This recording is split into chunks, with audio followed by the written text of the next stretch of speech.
We must recognize that in the 21st century, in the wealthiest country in the history of the world, economic rights are human rights. And that is what I mean by democratic socialism. Presidential candidate Bernie Sanders gave a full-throated defense of democratic socialism yesterday, explicitly laying out why, in his view, it's the only way to defeat Donald Trump. Sanders remains in the top tier of Democratic candidates, and Republicans who think many voters will blanch at the very label socialist keep running around saying that they would love to be running against a guy who is a real dyed-in-the-wool socialist. A lot of people aren't scared of that word anymore. A recent poll found that 4 in 10 Americans say they would prefer living in a socialist country, including 55% of women between 18 and 54. Sanders shouldn't have a problem getting those votes. It's the folks not in that group the speech seemed to be directed to.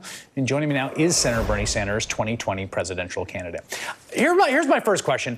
Why does it matter at the end of the day, the term? Like, the agenda's the agenda, the program's the program. People might like it, they might not like it. You're waving your finger at me, but why does the term matter? Why even fight about it? Okay, I will tell you why, Chris. You know, I'm thinking that over the last 40, 45 years, there have been 20-some-odd elections. And every candidate who runs for office said, we need to improve health care, we need to improve education, we need to improve the environment. But not a lot happens. Today, the average American worker is earning, in inflation accounted for dollars, the same amount of money as a worker did 43 years ago. Today, you have massive levels of income and wealth inequality, 3 families owning more wealth than the bottom half of America. Now, why does that happen? Is it that the candidates are liars? I don't think so, not in most cases. Many cases, they are very decent people trying to do their best. But what we have to recognize, and the reason that I use the term democratic socialism, is because I believe that we need policies that protect working families and not just the 1%. But in addition to that, it is imperative to understand why so little progress is being made economically.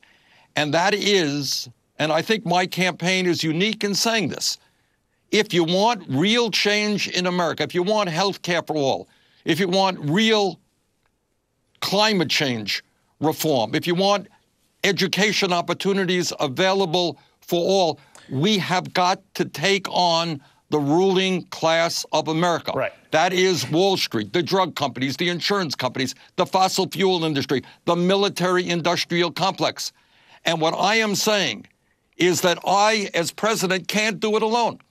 The only way we bring about substantial change in this country is when millions of people stand up and fight for that change. And that's why our campaign is called Us, Not Me, because no president, no matter how well-intentioned, could do it alone. Well, let me ask you this, though. So one of the sort of touchstone points in the speech is about FDR and the New Deal and the Economic Bill of Rights. And again, I would agree with you that his critics called him a socialist, and by today's terms, he'd be called a socialist. But FDR didn't call himself a socialist. The socialists at the time said that he was peddling pale pink pills, that he was basically a sellout capitalist. He probably did that for a reason, right? I mean, that was a political judgment by FDR about his own efficacy. Why does the word matter more than the agenda? Because it is imperative for people to understand. Look, a lot of people are going to say a lot of good things. But for 2 reasons, I think the word democratic socialism is relevant. Because if you are serious about, defeating Trump's authoritarianism, which, by the way, is an international phenomenon, you have to do what Roosevelt did and say, you know what, I am taking on the ruling class. And you remember, I mentioned this yesterday, and these people hate me, and I welcome their hatred. In other words, you cannot go forward unless we are prepared to take on incredibly powerful special interests. There is no shortcut around that. And second of all, when I use the word democratic socialism, what I mean is not that, we got to improve the healthcare system. I mean that economic rights are human rights. People are entitled to health care, to education, to a clean environment, to retirement security, to decent housing. This is not just some abstract idea. Freedom of speech is what America is about. I believe that economic rights must also be about what America is about. And by the way, you mentioned in your preface that Republicans are just chomping at the bits to run against. That's what they say. They say they're very excited about this and that you're going to scare off people, and they would love nothing more than to run against socialists. Just take a look at some of the polls there. We're beating Trump in some cases by 10 points. But the point here is, it is absolutely early. I accept that. I accept that. Okay. But the other point that I would make, Chris, is that we live in many respects in a socialist society today if the definition of that is massive federal aid to a certain group of people.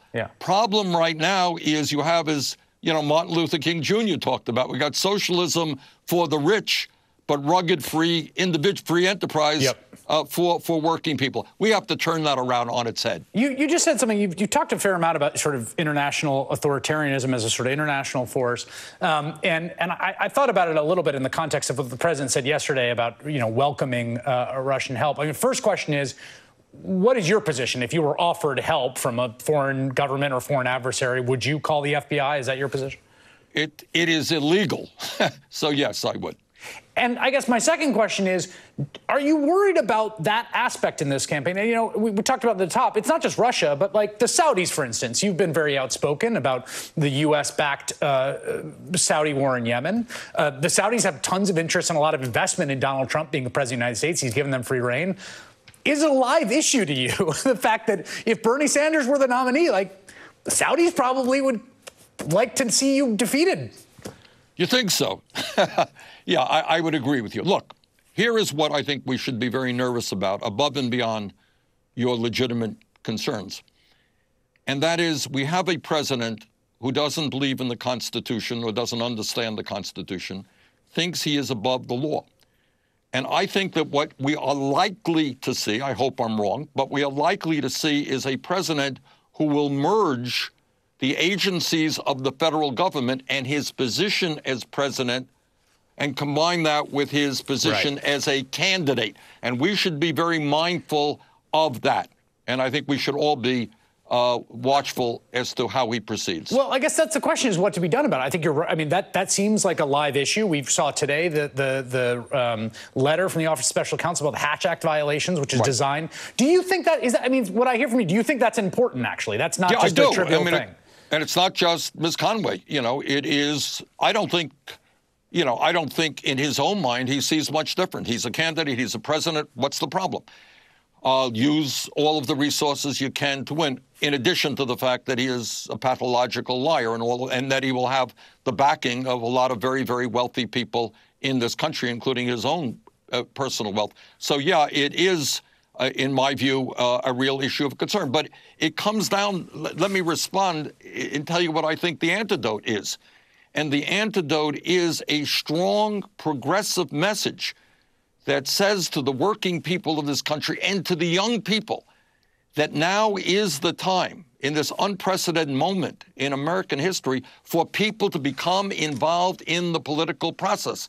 And I go back to the word democratic socialism. It's not the same old, same old. Yeah. We got to stand up, we got to fight back, and we have to beat oligarchy, and we have to defeat authoritarianism and Donald Trump as well. All right, Senator Bernie Sanders, who's a senator from Vermont, 2020 presidential candidate, who will be on that debate stage one of the two nights, 13 days from now. Thanks for making time.